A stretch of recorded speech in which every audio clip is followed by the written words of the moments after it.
16. Você trouxe a sua Bíblia, Provérbios 16.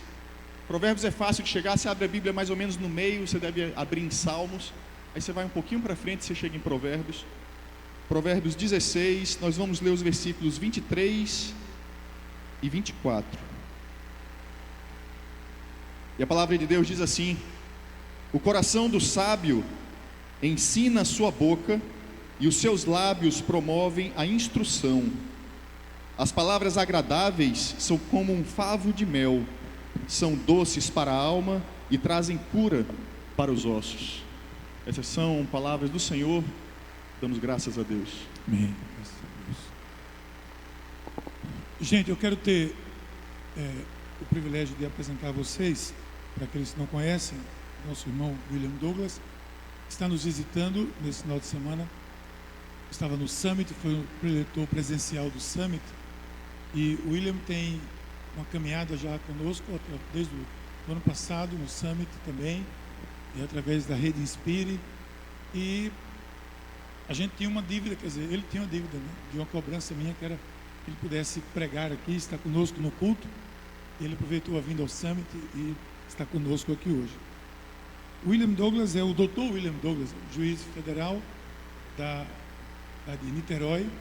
E você sabe que a justiça é lenta, né? A justiça é lenta. Todo mundo aqui tem queixa da justiça. Então, sabe o que você devia fazer? Devia ir lá para Niterói. Porque lá em Niterói, a quarta vara de justiça não é lenta. Ela tem todos os processos em dias. Imagine que uma vara de justiça ter todos os processos em dia. Essa é a vara do Dr. William Douglas. Mas você vai perguntar por que está acontecendo? Porque além dele ser um cristão, ele vem estudando e colocando em prática algo que ele escreveu sobre, que são as 25 leis bíblicas do sucesso, já com quase 200 mil cópias vendidas no Brasil e traduzido em alguns idiomas. Princípios bíblicos para o sucesso. Às vezes tem dificuldade de falar de sucesso, muita gente corre disso, talvez com medo do fracasso, mas o sucesso todo mundo quer, né? E a Bíblia nos ensina isso. Ele tem aplicado esses princípios no seu dia a dia, lá no seu trabalho, inclusive, e tem feito essa diferença. Autor de vários livros, alguns deles com destaque, as 25 leis bíblicas do sucesso, e em seguida, Sociedade com Deus. Esse livro aqui você pode adquirir, todos eles, mas esse aqui tem um público, para qualquer público. Ele fez a continuidade mais para um público cristão, confessional, que é também princípios para o sucesso de acordo com a palavra de Deus. Sabedoria para Vencer, um livro recentemente publicado agora pela Pórtico. E o último lançamento é um livro sobre a história de uma carta, um homem que escreveu uma carta de dentro daquele submarino russo que afundou e todos morreram juntos. E a última carta do tenente é um livro que você vai pegar e não vai conseguir parar de ler até que termine rapidamente. Um livro breve, mas que abençoa muito. Esses livros vão estar aqui disponíveis após o culto. Se você quiser adquirir, também ter uma assinatura, uma lembrança do nosso irmão William Douglas, ele vai poder estar conosco. Por favor, William, Deus abençoe. Então, se você estender sua mão na direção do nosso querido pastor. Pai querido, obrigado pela vida do teu servo, por esta manhã, por estarmos aqui juntos, ministrando aquilo que tu tens colocado em nossos corações. Que tu possa abençoar esse momento, ungir os seus lábios em nome de Jesus. Amém. Bom dia, bom dia, bom dia. Obrigado, bispo. Prazer estar aqui, prazer estar conversando. Convidei algumas pessoas pelo Facebook, pelas redes sociais. Alguém veio? Cadê o pessoal que veio? Olha, muito obrigado aí pelo carinho. Depois quero dar um abraço, não só em todo mundo aqui, mas também em vocês. E já sabe o caminho da igreja, né? O dia que quando quiserem voltar aqui, vão ser sempre bem-vindos. E vocês viram aí os améns, né? Então, aqui a gente tem vários grupos, tem grupo para jovem, tem grupo para casal. Então, vocês sempre sintam-se muito bem aqui. Bem, nós estamos participando nesta igreja e em outras de um projeto de 40 dias falando de amor, 40 dias estudando e vendo como que a gente pode praticar o amor. 40 é um número muito simbólico, foram 40 anos no deserto. Jesus passou 40 dias no deserto, o povo, né, de Israel, quando estava saindo do Egito, passou 40 anos. Eu costumo dizer que toda a terra prometida tem um deserto antes.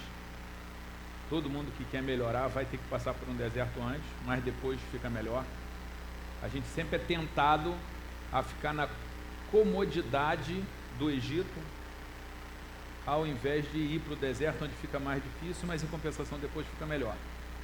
E nós estamos falando de 40 dias de amor, e eu acabei ficando, a minha carreira é uma carreira secular. Eu sou juiz, sou professor universitário, sou escritor, palestrante, e acabei ficando conhecido no mundo evangélico e também em outros lugares muito recentemente por causa desse livro, As 25 Leis Bíblicas de Sucesso, que foi um livro que eu procurei explicar a Bíblia para quem não é de igreja, falando de um assunto que quem não é de igreja se interessa muito, que é a vida profissional, que é sucesso. Obviamente também serve para quem é cristão. E então meu trabalho do dia a dia é juiz, eu sou premiado por produtividade como juiz.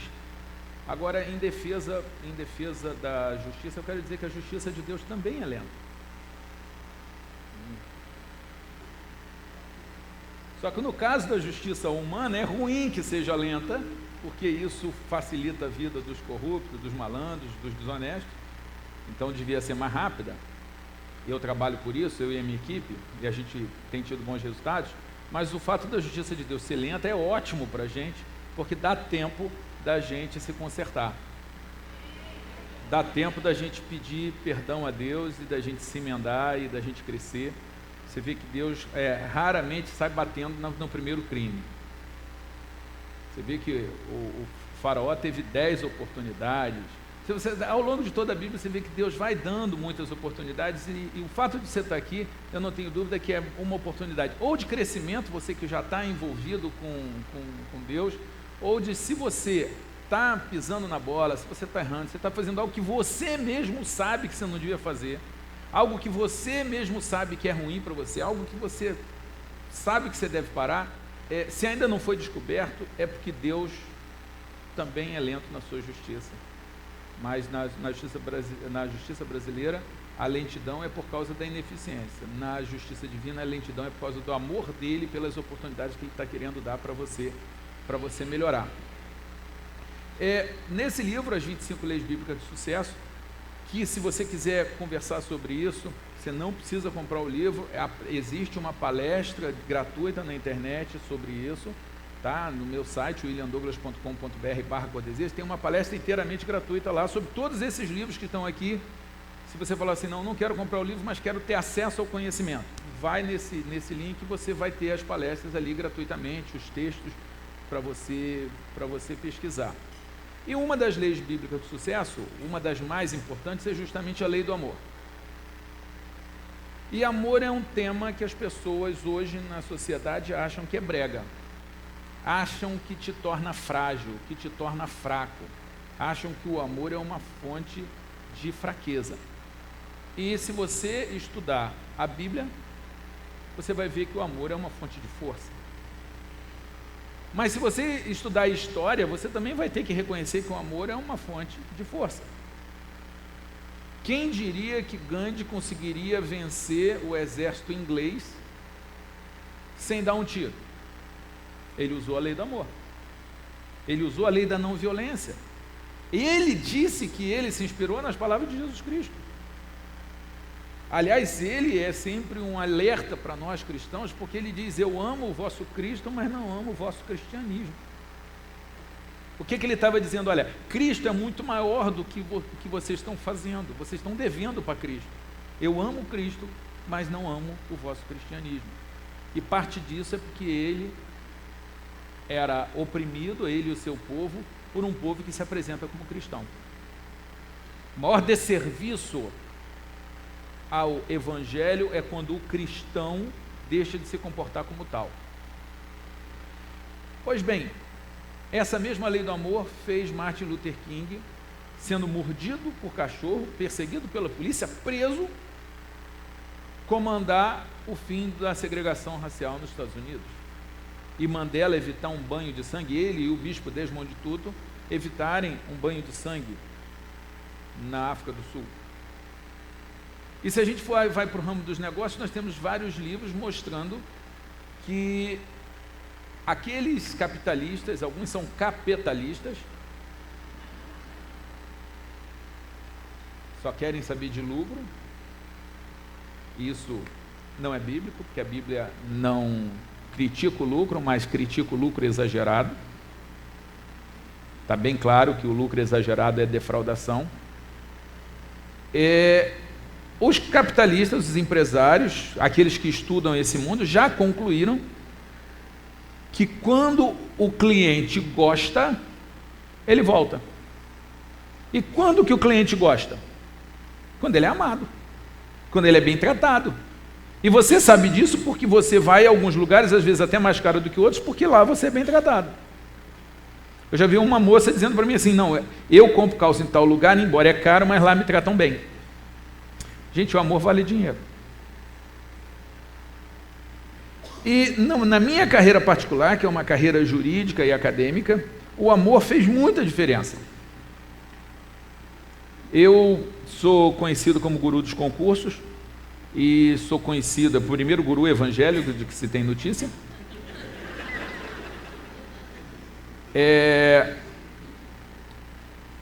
Eu sou conhecido como tal e eu comecei minha carreira de guru dos concursos sendo reprovado em concurso. Eu fui reprovado no concurso para o Colégio Naval, fui reprovado para oficial de justiça, fui reprovado para promotor de justiça, fui reprovado para defensor público 2 vezes e fui reprovado no concurso para juiz de direito. Aí estudei mais 1 ano e meio, direto, fui fazer o concurso para juiz de novo e então finalmente fui reprovado. Mais uma vez. E além disso, várias garotas que eu quis namorar não me deram bola. Nessa época de profunda frustração, de vergonha, eu procurei aqueles que já tinham sido aprovados, e procurei os primeiros colocados, que obviamente seriam os mais capacitados a me ensinar a passar, a me livrar daquele sofrimento, e eu fui muito bem recebido, com muita solidariedade. Um disse, vai estudar. Outro, se vira. Outro, isso é problema seu. E, diante daquela dificuldade, eu tomei a decisão de não mais fazer concurso, e ao invés de fazer concurso, me dedicar a administrar a fazenda de mamãe, ou então a metalúrgica de papai, porque eu não aguentava mais a pressão do concurso. Esse plano teria dado certo se mamãe tivesse uma fazenda. Ou se eventualmente papai tivesse uma metalúrgica. Nunca consegui perdoar isso no papai. Ele não a tinha. Então eu continuei no mundo do concurso público por falta de outras alternativas que me dessem meu lugar ao sol. Estudei, passei, fui corrigindo os erros, fui aprendendo a estudar, fui aprendendo a fazer prova, fui aprendendo tudo, a matéria, obviamente, e o resultado disso é que depois do meu deserto veio a terra prometida e eu fui aprovado. Eu não sei qual é a sua terra prometida, mas eu sei que tem um deserto antes. E que Deus vai andar com você no deserto. E se não tiver onde pescar, Ele faz chover comida, é o maná.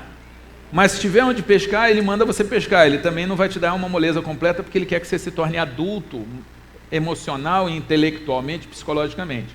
Então Ele não vai ficar tomando conta de tudo para você, porque isso é coisa de criança. E eu consegui passar. E aí fui primeiro colocado em vários concursos. Fui primeiro colocado para delegado de polícia, primeiro colocado para defensor público, primeiro colocado para juiz de direito, 4º colocado para professor da UF, 5º colocado para analista judiciário do TRF e 8º colocado no concurso para juiz federal, onde hoje eu sou o primeiro colocado em produtividade. Isso mostra que a mesma pessoa que colecionou derrotas pode colecionar vitórias. O seu passado não define o seu futuro. Ele pode ser usado para você se deprimir e piorar o seu futuro, ou pode ser usado para você aprender com o passado e melhorar o seu futuro. Você que define qual vai ser o efeito do seu futuro sobre você. Do seu passado sobre o seu futuro. Eu estou querendo dizer que quem está falando aqui foi reprovado várias vezes, depois aprovado várias vezes. Se você está mal, você pode melhorar. E se você está bem e se descuida, você pode piorar. Exemplo, 7-1. É o melhor exemplo que eu tenho.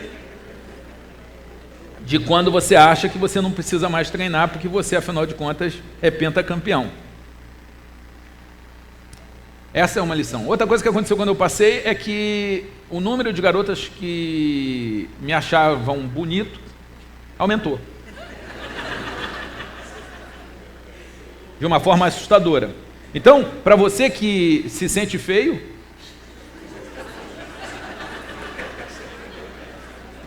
ou talvez não, talvez seu problema seja realmente grave, você é feio, não é um problema de opinião, é a dura realidade. Eu quero dizer para você buscar o sucesso, o crescimento, porque você vai ficar mais bonito. Isso vai ser bom. Esse é o meu assunto do dia a dia, é assunto profissional. Lá fora é um dos assuntos mais urgentes. Aqui é urgente, mas não é o mais importante. O mais importante quando você entra dentro de uma igreja é eu dizer o seguinte: olha, você é pecador, você precisa de Jesus, você por si só não chega ao céu, por melhor que você seja. E Deus providenciou em Jesus a salvação do seu pecado. Se você aceitar Jesus e falar: Jesus, me leva para o céu, isso é o suficiente. Isso é o assunto mais urgente.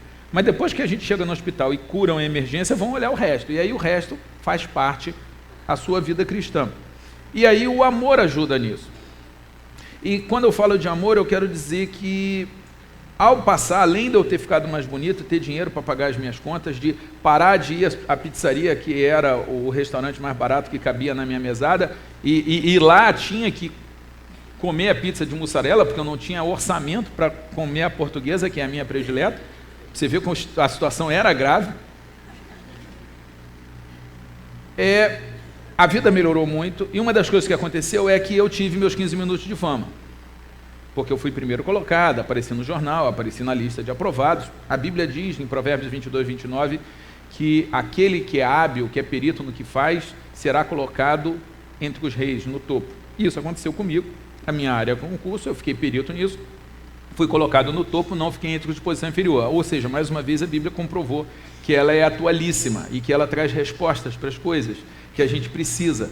Não só a salvação, mas também as coisas do dia a dia, casamento, relacionamento, negócio, concurso. Pois bem, eu comecei a ser procurado por um monte de gente que queria passar em concurso. E como eu tinha sido o primeiro colocado, estavam fazendo aquilo que eu tinha feito. Só que a Bíblia fala o seguinte: bem-aventurado aquele que não anda segundo o conselho dos ímpios do mundo, mas antes tem o seu prazer na lei do Senhor, e nela medita de dia e de noite, e pratica. Josué diz isso, fala para pratica tudo que nela está escrito. Não se desvia para a direita e nem para a esquerda, porque essa pessoa vai prosperar, essa pessoa vai crescer. Para ser salvo, basta aceitar Jesus. Agora, para você prosperar como cristão, você precisa seguir a palavra, ler a palavra. E mais, isso que a Bíblia propõe, lá fora está sendo procurado. Quem aqui não gostaria de ter um marido, uma esposa, um funcionário ou um patrão que segue os 10 mandamentos? Que os 10 mandamentos só é chato quando a gente tem que seguir. Quando é alguém que segue os 10 mandamentos que vai se relacionar conosco, a gente acha ótimo. Alguém que não furte, alguém que administra o tempo, alguém que não cobiça o que é do outro, que vive o que é dele, alguém que tenha valores, alguém que não coloque o dinheiro como riqueza, alguém que trate bem pai e mãe, independente deles merecerem. Pô, que pessoa fantástica. Na verdade, os 10 mandamentos são Deus falando: seja uma pessoa fantástica. E muita gente acha que é só uma lista de proibições. Pois bem, o pessoal começa a me procurar e eu poderia seguir o conselho dos ímpios, seguir aquilo que me ensinaram, mas eu tinha sido criado na escola bíblica dominical, eu era obrigado a ler a Bíblia todo dia. Lá em casa não tinha liberdade religiosa. E por causa disso eu aprendi conceitos bíblicos, e um deles é: aquele que sabe fazer o bem e não faz, comete pecado. Pecado não é só fazer coisa feia, pecado é podendo fazer coisa bonita não fazer. Omissão é pecado. O direito também fala que a omissão pode ser crime, mas na Bíblia a omissão do bem é pecado. E Jesus fala para tratar o outro como eu gostaria de ser tratado. Então, eu fiz exatamente aquilo que eu queria que tivessem feito comigo e não fizeram. Eu comecei a ensinar. E de tanto ensinar, começou a dar fila na 4ª Vara Federal de Niterói, não no balcão por causa dos processos, mas no gabinete, porque eu parava para ouvir as pessoas e atender as pessoas. E era tanta gente que eu cheguei à conclusão de que não estava dando para trabalhar, e eu busquei uma solução, porque tudo tem solução, é só você parar para pensar. E eu falei, eu vou escrever um livro, eu vou colocar tudo que eu sei sobre como passar em concurso no livro, e aí quem quiser passar em concurso, lê o livro e pronto, eu ajudo as pessoas sem deixar, aí administro o meu tempo. Escrevi, deu 700 páginas, fiquei muito orgulhoso, tudo que eu sabia sobre como passar. Levei para 5 editoras e todas 5 me rejeitaram. Disseram que era grosso demais, que eu não vendia, que não era matéria do programa. Os motivos mudaram, mas fui rejeitado por todos, mas tudo bem, eu tenho prática em ser rejeitado. Eu sou bom nisso. Já não dói. Eu já sei que o não é apenas um sim à espera de ser conquistado. E aí o que eu fiz? Segui um outro conselho bíblico que é examinar as coisas, perguntar. Jesus perguntou o que estão dizendo de mim. Jesus não tinha problema de autoestima, mas ele seguia uma lei do sucesso, que é a lei do feedback. O que as pessoas estão pensando? Quando você pergunta para sua mulher ou para o seu filho o que eu posso fazer para ser um marido ou um pai melhor, você está fazendo isso. O que eu fiz? Eu copiei, eu fiz 20 xerox do livro, encadernei, dei para 20 pessoas, todo mundo adorou o livro. Aí eu cheguei à conclusão de que o problema não era o livro, o problema eram as editoras que estavam presas a um paradigma, não estavam acreditando numa ideia nova. Beleza, e aí a Bíblia, olha de novo a Bíblia aparecendo. A Bíblia diz com toda clareza que o valente é que conquista as riquezas, que a pessoa que se arrisca é que vai longe.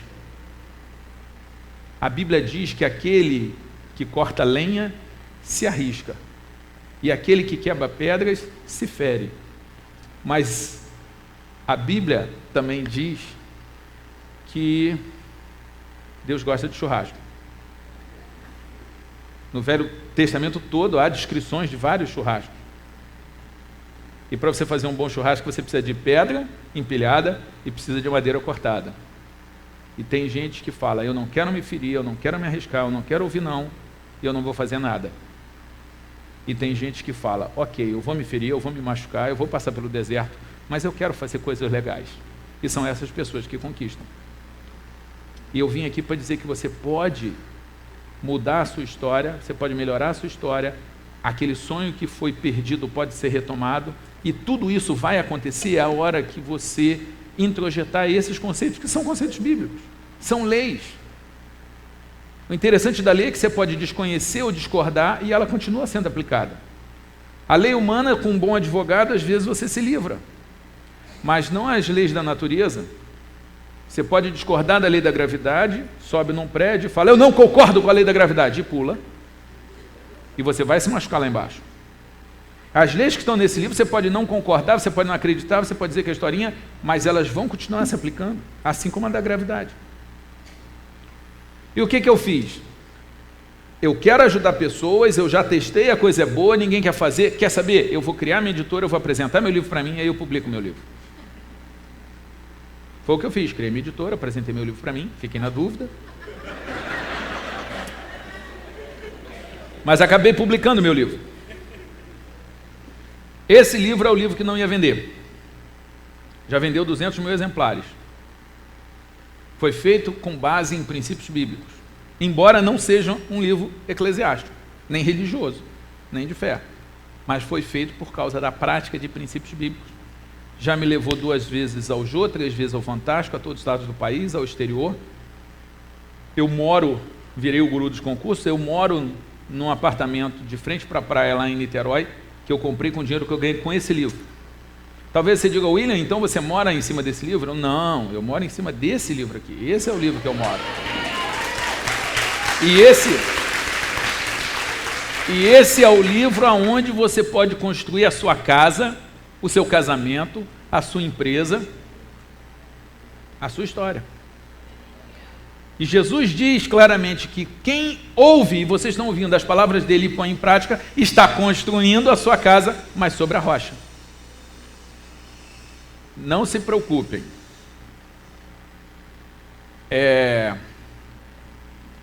Não, porque vocês ficaram preocupados com a serra elétrica. Jason não existe.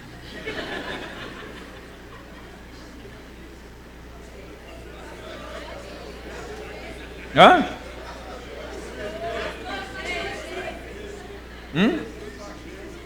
Não, eu estou falando da serra elétrica, não da Bíblia. Aquele Jason da Serra Elétrica não existe. Muito bem. Esse livro, na verdade, até hoje só me deu uma tristeza. Tem gente que diz que quer passar em concurso e que fala que o livro é grosso. Não é o livro que é grosso, você que não está com disposição suficiente. Você que acha que quer, você não quer. Mas eu sou cristão, eu tenho que ajudar o próximo. Eu fiz o resumo. Você vê que a gente tem que se esforçar para ajudar o próximo. E mais, se o sujeito lê o resumo, já está bom, já vai melhorar. Agora, esse é o livro para quem quer passar em concurso. E tem palestra gratuita sobre ele no mesmo link que eu passei para vocês. Agora, o que me assusta é gente que diz que esse livro é inspirado pelo Espírito Santo e ainda não leu o livro todo. Graças a Deus, estamos com uma campanha aqui, nessa igreja, para leitura. Você está seguindo o projeto? Porque senão está na hora de chegar e recuperar o tempo perdido. A Bíblia diz que nós somos a carta de Cristo. Nós somos embaixadores dele. Muita gente não vai ler a Bíblia, senão a Bíblia que é representada pelo seu comportamento. Muita gente chega e fala: William, você é juiz, mas você é humilde. É estranho isso. William, por que você para fazer lá a operação lá Valadares, lá para governador Valadares? Por que você parou de curtir a sua vida para ir arrumar água para mandar e furar poço artesiano lá? Todas essas respostas eu digo, porque eu sou um cara ruim que está em processo de transformação. Eu sou um viciado em recuperação. Eu sou viciado em pecado como todo mundo, eu erro, mas Deus está transformando a minha vida. Então, você vai mostrando a Bíblia na medida do seu comportamento. E o que eu quero dizer para você é isso. A lei do amor funciona. O amor funciona. E hoje a gente quer ver o amor de um ponto de vista específico, que é o amor nas palavras. E quando a gente fala em amor nas palavras, eu quero dizer que as palavras têm poder. A palavra é poderosa. Tiago, capítulo 3, ele diz, você não precisa procurar, porque eu vou ler vários textos, então só me acompanha daí, depois eu deixo todos os textos anotados, para você que gosta de ter os textos anotados. Tiago, capítulo 3, ele diz: se alguém não tropeça no falar, é uma pessoa perfeita, capaz de refrear o corpo. Se pomos freio na boca dos cavalos, nós controlamos o cavalo todo. Olhe como são os navios, tão grandes, levados pelo vento, mas um pequeno leme os dirige. Assim também a língua é um pequeno órgão e se gaba de grandes coisas. Uma pequena fagulha incendeia toda a floresta. A língua é fogo. A língua, a palavra, o uso da palavra incendeia. E há incêndios criminosos que destroem patrimônio, mas há também incêndios maravilhosos que são o que movem o mundo. O motor a vapor nada é senão um incêndio bem controlado. A chama é um incêndio bem controlado. A vela é um incêndio bem controlado. Então o que eu quero dizer é que você tem o poder da palavra, e esse poder da palavra pode ser usado para bem ou para mal. A palavra é tão poderosa que mesmo Deus, quando quis criar o mundo, fez uso da palavra. Ele disse: haja luz. Foi o primeiro discurso, a primeira palestra, a primeira demonstração do poder da palavra. Haja luz. Jesus Cristo é o verbo que se fez carne, a palavra.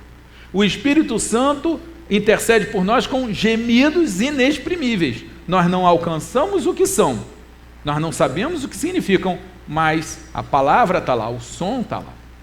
O que eu quero dizer é que a palavra é muito poderosa. Eu quero ler para vocês alguns textos, eu vou ser rápido, mas eu quero ler Provérbios 12, 18. Provérbios 12, 18 diz o seguinte: há alguém cuja tagarelice é como pontas de espada, mas a língua dos sábios é medicina. Você tem doença e cura na ponta da sua língua. Mas esse é só um texto, existe um outro texto que também fala sobre isso. Provérbios 12, 25 diz o seguinte: a ansiedade no coração do homem o abate, mas uma boa palavra o alegra. Eu vivo recebendo e-mails e depoimentos de pessoas que diziam: eu já tinha desistido, mas a sua palavra me fez voltar. Eu não acreditava em mim, mas a sua palavra me fez acreditar. Eu tive contato agora com um homem que passou no concurso para o Senado, um excelente cargo, e ele disse o seguinte: eu estava desistindo, mas eu assisti uma palestra sua em tal lugar, e por isso eu acreditei que eu podia continuar. O que eu quero dizer é que a sua palavra, quando você fala para alguém, ela tem o poder de destruir ou não. Você pode exercer amor ou ódio com as palavras, mas tem mais. Eu vou ler para você um outro texto. Só um segundo. Efésios 4,15. Mas, seguindo a verdade em amor, cresçamos em tudo naquele que é a cabeça. Tem muita gente que diz que quem fala a verdade não merece castigo. Mas, segundo a Bíblia, se você fala a verdade sem amor, você merece castigo. Você está errado. A verdade não pode ser exercida com crueldade. Mas tem mais, a gente tem vários textos aqui fantásticos. Tiago 3, de 13 a 18, a continuação daquele primeiro texto que eu disse para você, diz o seguinte: quem entre vós é sábio e inteligente, mostrem mansidão de sabedoria, mediante condigno proceder às suas obras. Alguém que acha que é sábio e é grosseiro, e é deselegante, e não é gentil, não é cortês, desculpe. Acha que é sábio, mas não é. Mas ainda tem mais. Vamos lá. Todos esses textos você pode pegar depois, pode ler, pode estudar, pode se aprofundar. Eu só quero incentivar você nisso. 1 Coríntios 13:1, ainda que eu fale a língua dos homens e dos anjos, se não tiver amor, serei como bronze que soa ou como símbolo que retine. Ainda que eu tenha o dom de profetizar e conheça todos os mistérios e toda a ciência, e ainda que eu tenha tamanha fé a ponto de transformar os montes, se eu não tiver o amor, eu não vou ser nada. Eu estou querendo dizer que você pode ser inteligente, ter doutorado, mestrado, pode ser rico, pode ser poderoso, mas se você não coloca amor nas suas palavras, você é um barulho. Isso é muito forte. Vamos mais, 2 Coríntios 5:2 diz o seguinte: e por isso neste tabernáculo gememos, aspiramos por ser revestidos na nossa habitação celestial. Se todavia formos encontrados vestidos não duro, pois na verdade os que estamos neste tabernáculo gememos angustiados, não por querermos ser despidos, mas revertidos, para que o mortal seja absorvido pela... Gente, tem algum erro aqui. Vocês podem fingir que eu não leio esse texto? Ok, obrigado. 1 Pedro 3,15. Antes, santificai a Cristo como Senhor em vosso coração, estando preparados para responder a todo aquele que vos pedir a razão da esperança que é em vós, fazendo-o, todavia, com mansidão e temor. O que a Bíblia fala? Esteja preparado para usar a palavra, mas usar a palavra como? Mansidão e temor. Mais uma vez você vê que a palavra tem poder, mas a palavra moldada e temperada pela palavra é uma palavra sábia, com a sabedoria do alto, com mansidão e com temor. Eu desconfio muito das pessoas que, primeiro, são donas da verdade, porque a verdade não tem donos, deve ter servos. Mas, normalmente, os donos da verdade são muito grosseiros. E eu temo muito pelo cristão que é grosseiro usando a autoridade da Bíblia, quando a Bíblia diz que nós vamos ser reconhecidos no mundo pela forma como nós nos amamos uns aos outros. Então, que isso sirva como um incentivo. Assim como eu falei ontem, eu falo hoje, você não está aqui sendo julgado por mim. Todos os seus erros já estão perdoados na medida em que você pede Jesus que os perdoe. Eu estou aqui para que você se julgue, examine-se o homem a si mesmo e você diga assim: quem que eu quero ser? Eu quero ser a pessoa que usa a palavra para construir ou para destruir? Para fazer a pessoa ficar melhor ou pior? Michael Phelps, quando ganhou a 8ª medalha de ouro na Olimpíada, o feito inédito, ninguém nunca tinha conseguido fazer isso, a primeira coisa que ele falou quando ele foi entrevistado foi: minha professora disse que eu nunca daria em nada, que eu seria um fracassado. Eu estou aqui, eu consegui. Que coisa profundamente dolorosa foram as palavras daquela professora durante a vida dele. E ela, essa professora que usava a língua para queimar futuros, essa professora não destruiu Michael Phelps, mas certamente muita gente acreditou nela. A palavra é tão poderosa que ela cria um novo futuro. Um professor, uma mãe chegou no colégio e recebeu um bilhete: seu filho não pode estudar aqui porque ele é incapaz, ele é retardado. E ela refez o bilhete, levou para casa, falou: meu filho, está aqui o bilhete, leia. O bilhete, refeito pela mãe, dizia: seu filho é inteligente demais para essa escola, não podemos tê-lo aqui, eduque-o sozinho. Porque a palavra tem até esse poder de construir algo novo. E a gente tem que tomar cuidado, porque nós somos useiros e vezeiros em usar a palavra para destruir. O primeiro ano da criança, tudo que os pais aborrecem a criança é querendo que ela fale e que ela ande. E do final do primeiro ano em diante, ou de quando ela faz isso em diante, tudo que eles querem é que ele fique quieto e de boca fechada.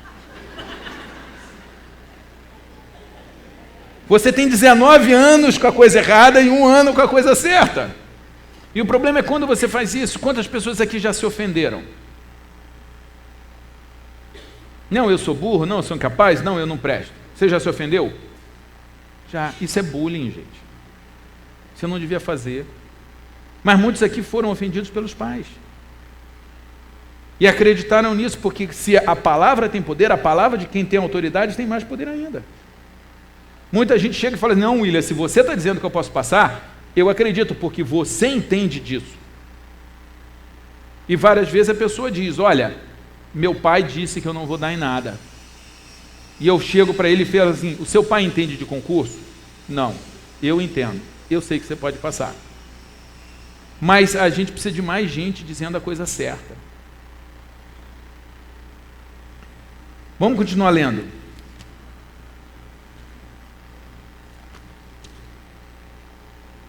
Mateus 15, 11. Não é o que entra pela boca que contamina o homem, mas o que sai da boca que contamina o homem. Olha que lindo, gente. O que pode contaminar você não é o que você ingere, não é o alimento. Não pode comer porco, não pode comer aquilo, não. Jesus, indagado sobre isso, disse: olha, o que te contamina é o que sai de você. Então tudo isso eu estou lendo para você, para que você saia daqui convencido da importância de dar atenção a esses assuntos. A palavra pode ser usada para o julgamento, mas Jesus diz: não julgueis para que não sejais julgados, porque a medida que você julgar os outros vai ser usada contra você. A justiça diz isso, mas a Bíblia também diz isso: tudo que você disser poderá ser usado contra você em juízo. Mateus 12, 34 e 37, eu estou deixando todas as anotações aqui, depois vão colocar lá no site da igreja, ok? 12, 34 a 37. Jesus falando: raça de víboras, como podeis falar coisas boas sendo maus? Porque a boca fala do que o coração está cheio.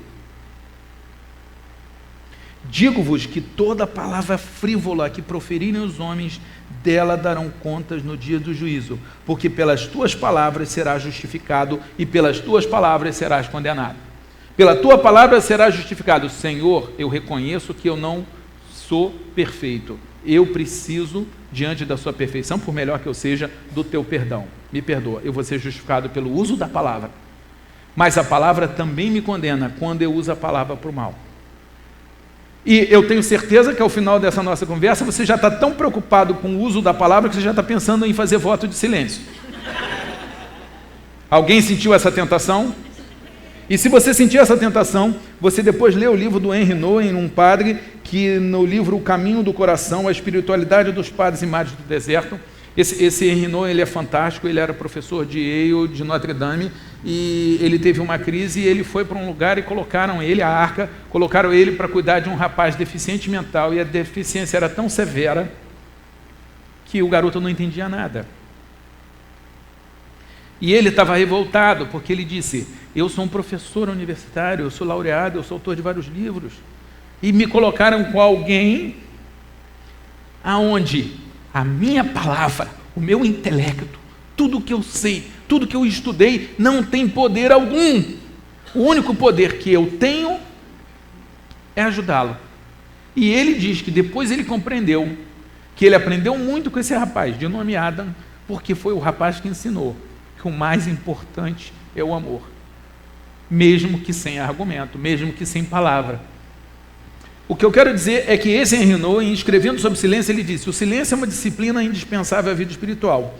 Desde que Santiago descreveu a língua como um mundo de maldade, ou um fogo, e o silêncio como um freio na boca do cavalo, Tiago 3,3, os cristãos tentam praticá-lo como uma forma de autocontrole. Manifestamente, ele é uma disciplina necessária em muitas situações, no ensino, no aprendizado, na pregação e no culto, na visita e no aconselhamento. É uma disciplina bastante concreta, prática e útil em todas as incumbências ministeriais. Pode ser percebido como uma cela portátil que levamos conosco a partir de nosso espaço solitário, que levamos conosco a partir do espaço solitário. E agora o erro é do livro, não foi meu. Eles repetiram a linha. Para o seio de nosso ministério, o silêncio é a solidão praticada na ação. Esse livro é um livro que estuda os padres que foram morar no deserto para ficar em silêncio. E talvez você esteja pensando: é o que eu estou precisando, considerando como é complicado. Mas isso tem uma coisa interessante. Pratica o silêncio. Só abra a boca quando você falar: eu vou falar algo que valha mais do que o silêncio. E se você fizer isso, olha, vai ser absolutamente fantástico. Freud diz que quando João me fala sobre Pedro, eu conheço muito mais sobre João do que sobre Pedro. Porque o homem fala daquilo que tem em seu coração.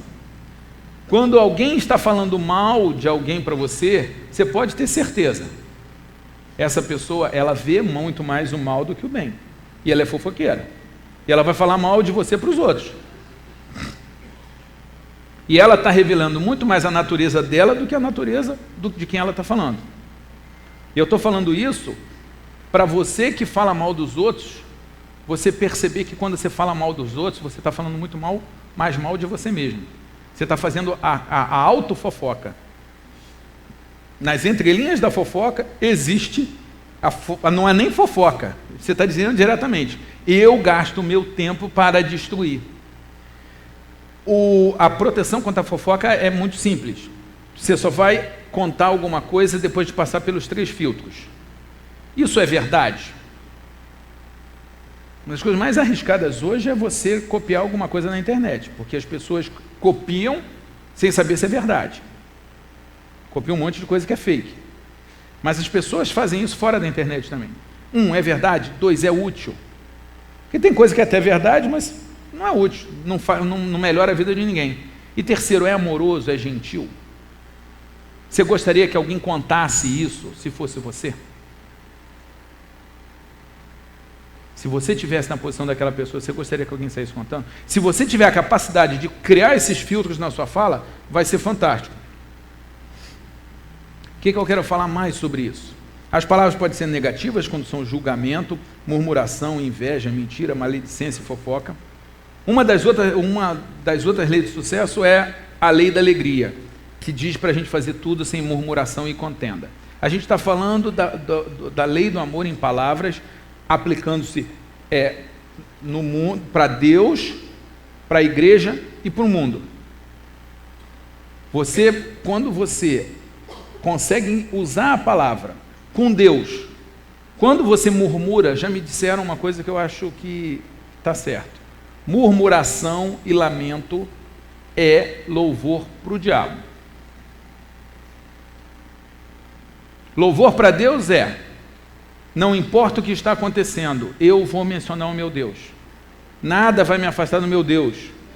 A minha relação com Deus não está sujeita a ter fruto na oliveira, nem que o gado esteja bem, nem que eu tenha saúde.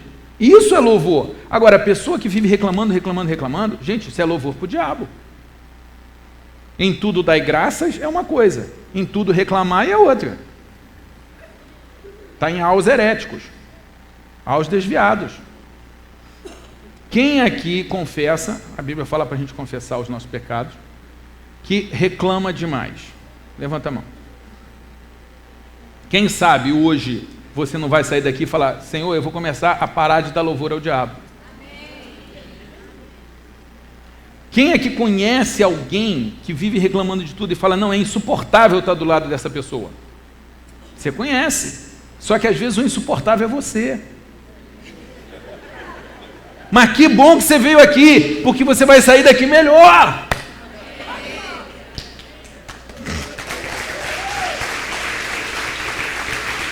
A Bíblia pode trazer também o elogio, a validação, o ensino, a demonstração, a exortação. Exortação não é a crítica. O pessoal usa o termo errado. Exortação é você estimular as pessoas. Você consegue, você pode, tenta de novo. Isso, gente, faz muita diferença.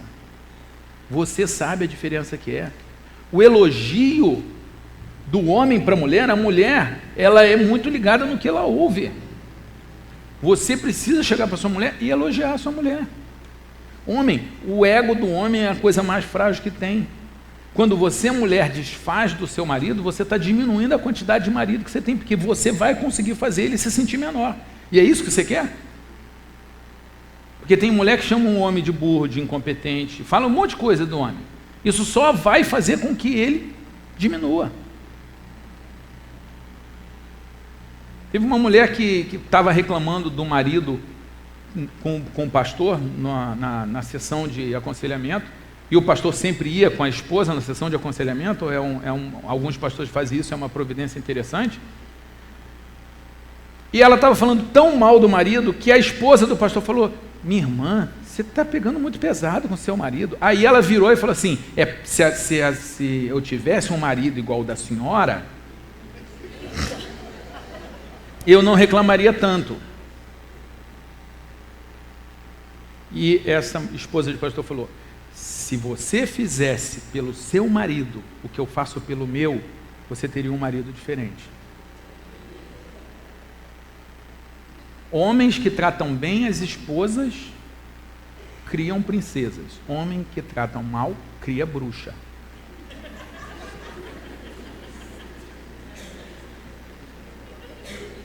Gente, tem que tomar muito cuidado com a forma como você trata a sua mulher, porque ela acredita no que você fala. E se você é casado com mulher crente, o caso é pior ainda. Porque a Bíblia diz que quando se a gente não estiver bem com as esposas, a nossa oração não vai ser ouvida por Deus. Está na Bíblia, isso é assustador. Eu cheguei à conclusão de que quando você é casado com mulher crente, Deus não é pai, Deus é sogro.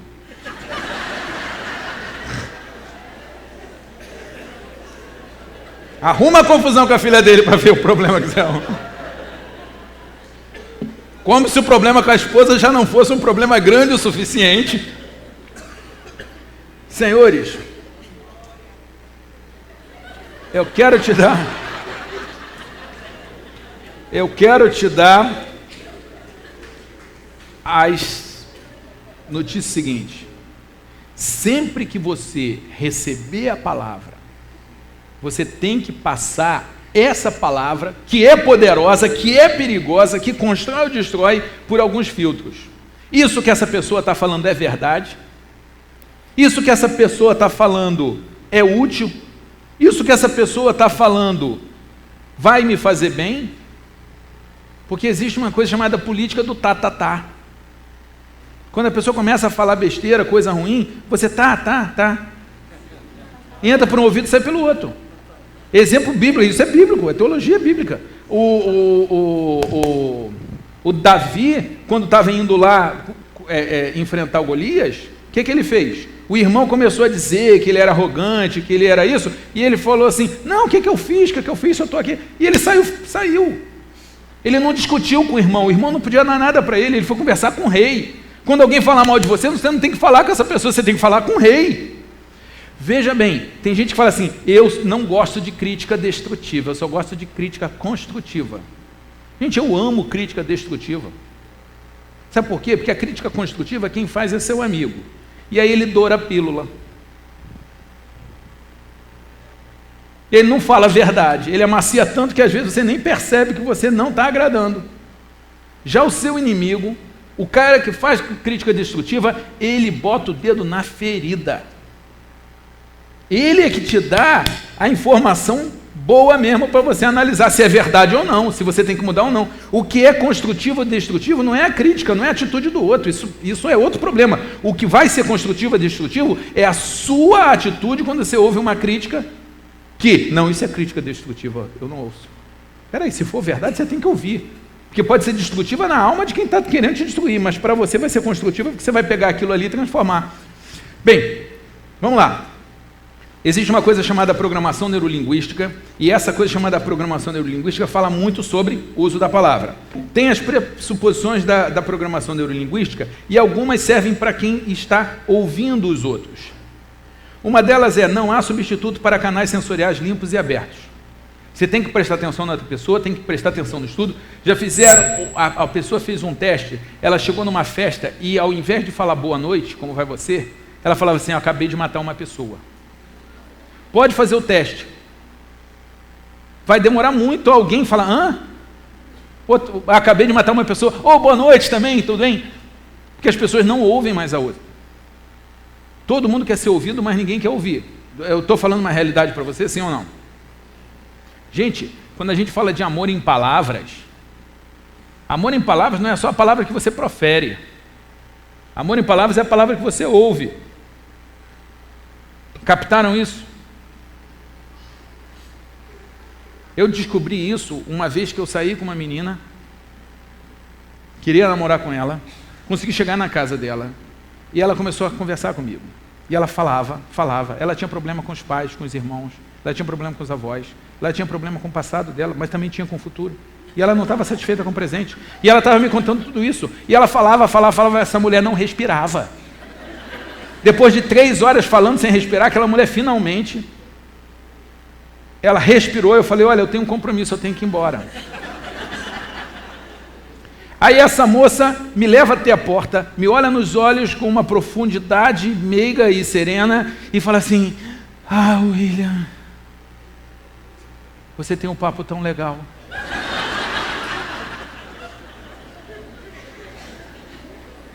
Naquele momento tudo que eu queria fazer é sair. Mas eu falei, eu acho que a sabedoria passou por aqui, eu vou pegar. A próxima vez que eu sair com uma outra garota, eu não saí mais com aquela. A próxima vez que eu sair com outra garota, eu deixei ela falar. E quando ela ia perdendo o ritmo, que coisa interessante, mas por que você pensa isso? Aí ela... blá, blá, blá, blá, blá, blá. No final desse outro encontro, onde eu também nada falara, a mulher olha nos meus olhos e fala, William... você tem um papo tão legal. E desde então, senhores, eu sou um homem de papo legal. E eu já descobri que isso serve para fechar negócio. Para ajudar alguém quando você não tem nada o que falar para alguém, se você parar e ouvir e der um abraço, olha, já ajuda muito. Você quer ser alguém que exerce o amor em palavras? Ouça as palavras que os outros têm para dizer. Presta atenção, porque não há substituto para canais sensoriais limpos e abertos. Mas tem mais. 6. O valor positivo de uma pessoa é mantido constante sempre que o valor e a adequação do seu comportamento for questionado por terceiro. O seu valor continua constante, apesar de alguém dizer que você não presta. Se você presta, não é alguém dizer que você não presta que muda, assim como o contrário também não. Então, quando você ouvir o mal, você fala, se isso é verdade, se for verdade, corrija, aproveita. Se não for, não se diminua. Mas, todo comportamento tem uma intenção positiva. Quando o seu filho ou o seu cônjuge está atacando você e está ofendendo você, há uma intenção positiva ali. Ele quer atenção. Se você conseguir dar atenção antes, você corrige o problema e nem houve a ofensa. Vocês estão entendendo? Todo o comportamento tem uma intenção positiva. Por mais baratinado que seja, tem intenção positiva.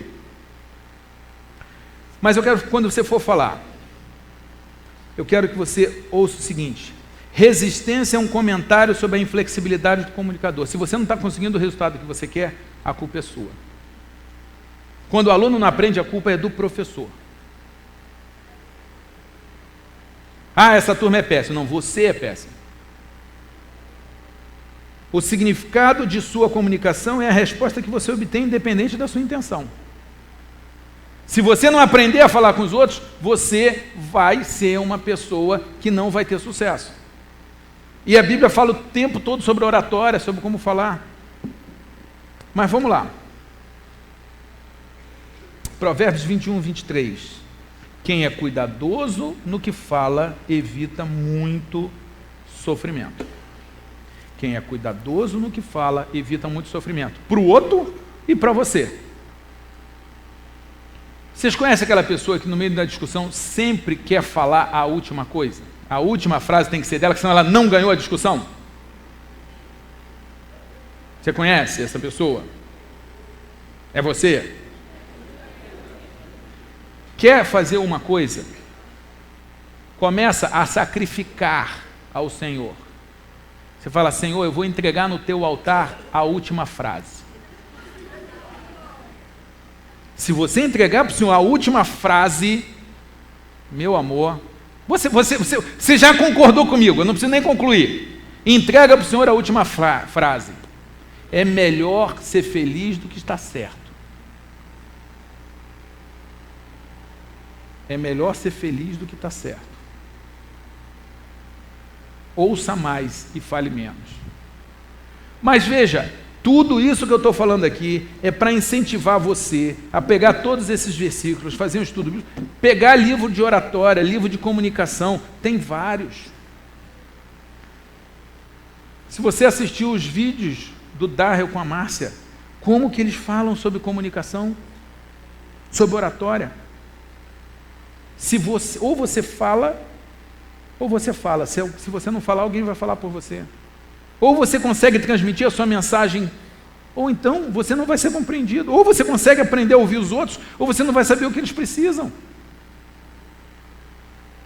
A fala tem poder, e você precisa exercer esse poder de uma forma positiva. Isso, eu poderia falar tudo isso numa faculdade. Tirando a parte de agradar a Deus, o resto é tudo, funciona lá fora. Se você é um ser humano na sociedade, você precisa aprender a se comunicar e a ouvir, e a usar as palavras como... Olha só a Bíblia dando aula de oratória, Provérbios 15:1, a palavra branda desvia o furor, mas a palavra dura suscita ira. A palavra branda desvia o furor, a palavra dura suscita ira. Você tem o poder de controlar a reação do outro da forma como você fala. E isso é tão verdade que às vezes alguém diz bonito para você e você se ofende, e às vezes te chama de cachorro e você acha lindo. A entonação tem poder também, porque a entonação faz parte da fala.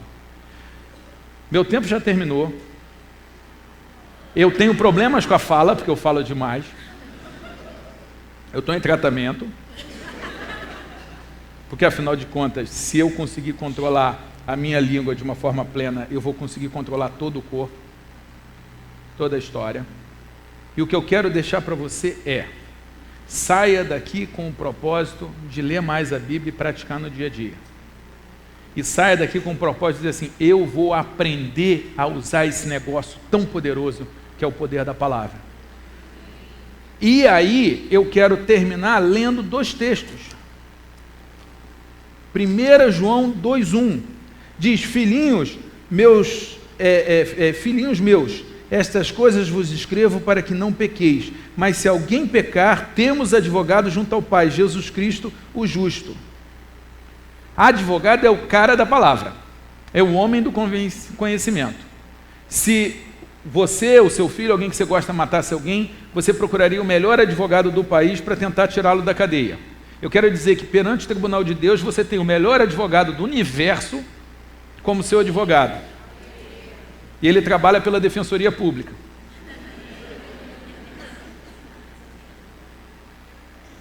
Pela graça. É pro bono. Então, eu quero dizer para você, se você já errou, você tem um advogado junto ao Pai. Você basta chegar ao seu advogado e falar, olha, está aqui, eu confesso, eu errei, eu fiz isso. Mas já que a palavra tem poder, se você chegar para o seu filho, que você disse que não confiava nele, para o seu marido, que você disse que ele é insuficiente, para a sua esposa, que você ofendeu, e falar assim, me desculpe, eu quero dizer o que vai acontecer. Isso está no outro texto, que eu também vou deixar depois anotado aqui para botar no boletim da igreja. Provérbios 28:13. O que encobre as suas transgressões jamais prosperará. Se você sair daqui e ouviu essa pregação e sentar, legal, ótimo que você ficou aí, mas se sair daqui e não mudar o seu jeito de falar, e não pedir desculpa a alguém, e não estudar um pouco sobre oratória, gente, a gente perdeu a viagem. Era melhor eu ter ficado em casa. Eu moro em Niterói, minha mulher e meus filhos estão lá. Para que eu vim aqui? Para dizer que a palavra tem poder? Só tem sentido se a palavra tiver poder para você. Se você pegar isso aqui, se você se apropriar disso. Até porque Provérbios 28:13 diz, aquele que confessa as suas transgressões e as deixa alcançará a misericórdia. Tanto a de Deus, mas também a do seu cônjuge, também a do seu filho.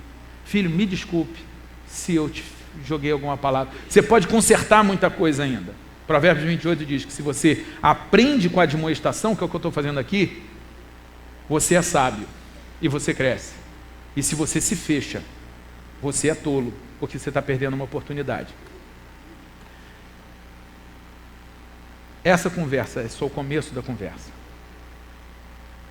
Eu gostaria que você terminasse essa conversa com Deus. E depois, com as pessoas com quem você usou o fogo errado. Mas eu quero garantir a você que se você acender nas pessoas o fogo certo, elas vão se motivar, elas vão fazer o impossível, elas vão crescer e elas vão ser gratas a você. Eu sou um profissional da palavra. E o que eu mais vejo é gente destruída pela palavra errada e gente construída pela palavra certa. Se você ouviu a palavra errada, eu quero dizer que essa palavra é poderosa, mas nada é mais poderoso do que Jesus Cristo. Toda palavra de maldição, de desconfiança, que você já ouviu até hoje, pode ser quebrada em nome de Jesus. Então, quando você recebe o mal, ele morre. Mas você pode ser aquele que espalha a palavra boa. A palavra do Evangelho, as boas novas do amor de Deus, mas também a do encorajamento, também a palavra correta. A palavra certa, na hora certa, é como pão para quem tem fome e água para quem tem sede. E a gente entende muito de pães, até porque nós estamos numa igreja que as iniciais, é só botar o tio, que são pães. Alimentem os outros com a palavra. E a gente é o povo da água da vida. Ok? Vamos orar? Quem quiser ficar em pé, fica. Quem quiser ficar de joelho, fica. Quem quiser ficar sentado, fica. Você sinta à vontade. O que eu preciso é que você ore comigo. Senhor Deus, eu quero te entregar a cada pessoa aqui, te pedir que tu abençoe e que cada um possa ser, pelo teu Espírito, Senhor, confrontado para aceitar as palavras boas e crescer com elas, para, em nome de Jesus, Senhor, tirar qualquer mágoa pelas palavras erradas que já foram ouvidas e perdoar quem as falou. E principalmente que daqui saiam pessoas dispostas a usar a palavra da forma correta, a pedir perdão pelos erros cometidos e a começar um novo tempo, Senhor. Seja o nosso advogado, Senhor, e por favor, Senhor, nos faça, Senhor, superar o mau uso da língua. Em nome de Jesus, Senhor. Amém.